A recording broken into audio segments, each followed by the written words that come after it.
রমজান মাসে আমরা কি আমল বেশি বেশি করে করব? কারণ এটা হচ্ছে আমলের মাস। আল্লাহ রাসূল সাল্লাল্লাহু আলাইহি ওয়াসাল্লামের হাদিস,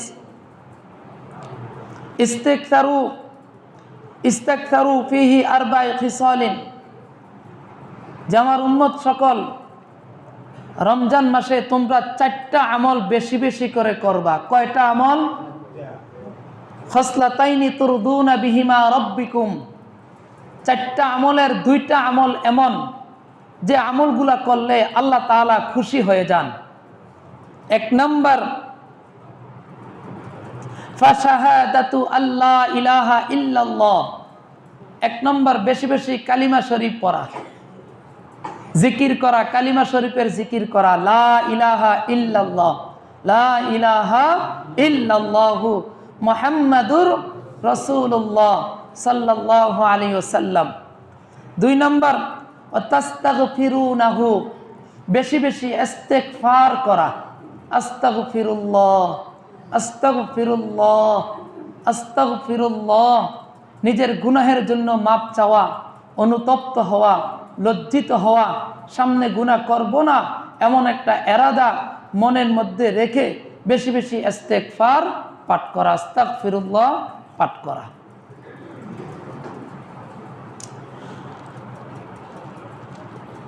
ও খসলাতানি লা গিনা বিকুম আনহুমা, আল্লাহ রসুল বলেন আরো 2টা আমল এমন আছে যে আমলগুলা করা ব্যতীত তোমাদের কোনো উপায় নাই, করতেই হবে। আমলগুলা কি? 1 নম্বর, ফাতাসআলুনাল্লাহাল জান্নাহ, আল্লাহ তাআলার কাছে জান্নাত কামনা করা। এটা আমরা সবাই কামনা করি। 2 নম্বর, ওয়াতাউযুনা বিহি মিনান নার, জাহান্নাম থেকে আল্লাহ তাআলার কাছে পানা চাওয়া, আল্লাহ আপনি আমাকে জান্নাত দান করেন, জান্নাতের অধিকারী করে নেন এবং জাহান্নাম থেকে হেফাজত করেন। এই 4টা আমল কি কি? 1 নম্বর, কালিমায়ে শাহাদাত, কালিমা পড়া, কালিমার জিকির করা। 2 নম্বর, ইস্তিগফার পড়া। 3 নম্বর, আল্লাহ তাআলার কাছে জান্নাত কামনা করা। 4 নম্বর, আল্লাহ তাআলার কাছে জাহান্নাম থেকে পানা চাওয়া। এর বাইরে যেহেতু রমজান মাস, আল্লাহ তাআলা এই মাসে আমাদের আমল করার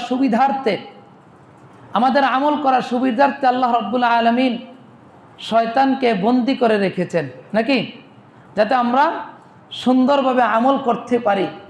এজন্য আলহামদুলিল্লাহ অন্যান্য মাসের তুলনায় রমজান মাসে মুসল্লি বেশি না কম? বেশি। এমনকি দেখা যায় যে মাশাআল্লাহ আজানের আগে অনেকে চলে আসে, আবার নামাজের পরেও অনেক সময় বসে থাকে। কারণ এ সময় পুরোটা মাস, এটা কিসের মাস? রহমতের মাস।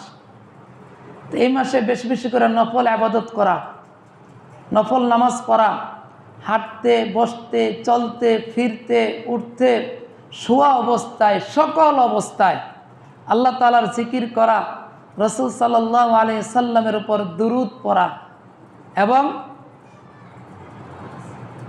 কোরআন শরীফ বেশি বেশি করে তেলাওয়াত করা। কেননা এই মাসটা হচ্ছে কোরআন নাজিলের মাস।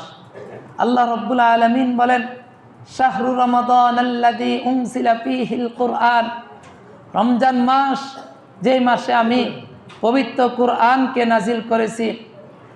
শাহরু রমাদানাল্লাযী উনজিলা ফীহিল কুরআন হুদাল লিন-নাস ওয়া বায়্যিনাতিম মিনাল হুদা, এই রমজান মাসে আমি কোরআন নাজিল করেছি, উদ্দেশ্য একটাই, সেটা কি? যাতে বান্দা আমার কোরআন বুঝে, আমার কোরআন পড়ে, আমার কোরআন শুনে, কোরআন অনুযায়ী আমল করে নিজেকে পরিপূর্ণ শুধরে নিতে পারে, হেদায়েত পাইতে পারে। এই জন্যই আমি আল্লাহ রমজান মাসে কোরআনকে নাজিল করেছি। এই জন্য রমজান মাসে আমরা কি করব? কোরআন শরীফ বেশি বেশি করে তেলাওয়াত করব। তবে তেলাওয়াত করতে গিয়ে আমরা যে বিষয়টা খেয়াল রাখবো, আমার তেলাওয়াতের মানের প্রতি আমার লক্ষ্য রাখতে হবে। রমজান মাস 4 খতম দিলাম, 5 খতম দিলাম, 6 খতম দিলাম, খতম আল্লাহ তাআলা দেখবেন না। আমি যদি তাসবিহ যত তাসবিহ আছে মদ গুন্না সব কিছু ঠিক রেখে এক খতম কোরআন শরীফও দেয়, এটি আল্লাহ রাব্বুল আলামিন 10 খতম, এমনকি যেহেতু রমজান মাসের ফজিলত 70 খতম কোরআনের সব আল্লাহ তাআলা দান করবেন। আর যদি